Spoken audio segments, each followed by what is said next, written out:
Scribble notes when I wrote these quotes. If I offend, pardon me, there's more of me to grow. Creative in my process, enjoy the show. The will is different when you recognize the different strokes. Different folks, same goals, we all want the most. So when we reach the top, we can enjoy the toast. The type of bread we get is fresh about the bakery.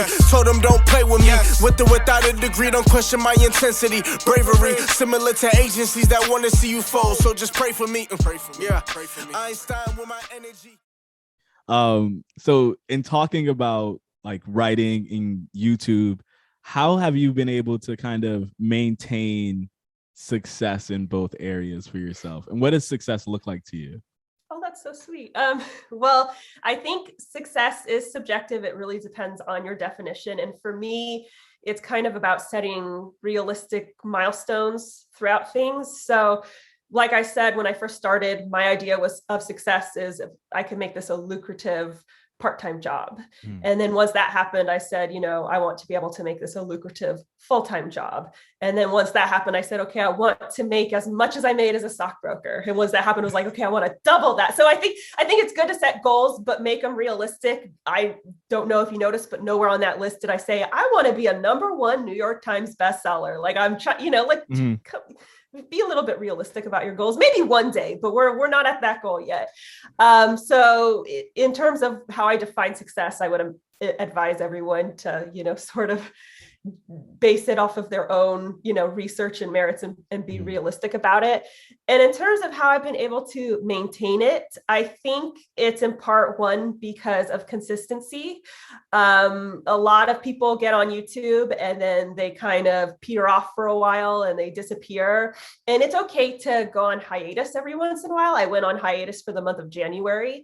It's okay to do that, but it can't be an inconsistent thing that's regularly happening. It helps to let your audience know ahead of time, hey guys, I'm going to take some time off, or I might not be here this week, or, my fiance has a chronic illness. So sometimes I'll say this month I might be in and out of videos, but I'm still here. But anywho, the point is be as consistent as possible. Also pay attention to your audience. Every 6 months, I go through my YouTube channel and I look for the trends in the videos and I see which videos are performing the best and which ones are performing the worst. And I cater my content toward what my audience likes the most. And I think it kind of goes the same way with writing. I always have beta readers and I pay attention to what they find entertaining. Now, it's important to not sacrifice your voice throughout this. If all my readers want me to talk about, or all my subscribers want me to talk about short stories, and I'm not a short story writer, I'm not going to do it because I don't really have that expertise. And if all my readers want me to write about, I don't know, squid people or something, I'm not going to do it because I don't care about squid people.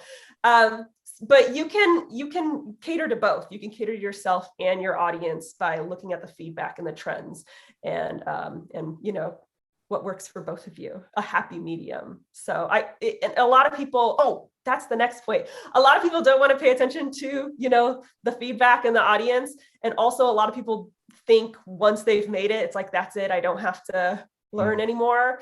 I really enjoy learning and growing and finding new ways to improve my channel or finding new ways to improve my writing.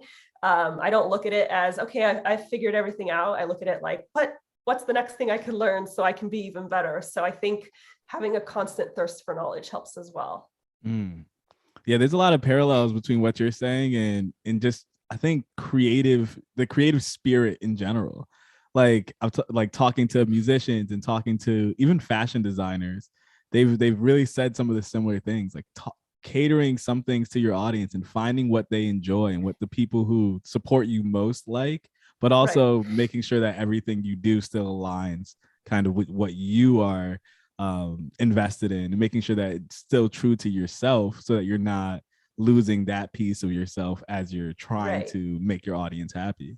Which is important because a lot of people do that, especially if you're doing the right to market method, which is where you follow the market and then you write, to appease them. You can absolutely do that and still write the stories that you want to write. You can look at a genre and, or several genres and 3 of them are popular, but you only like one of them. So we'll write that one, don't write the other ones. I know a lot of people who get into writing romance because it's the most popular genre.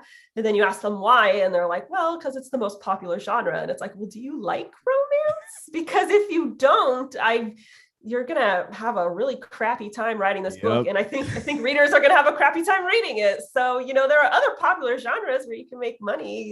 You can do both. You don't have to sacrifice your passion just to get sales.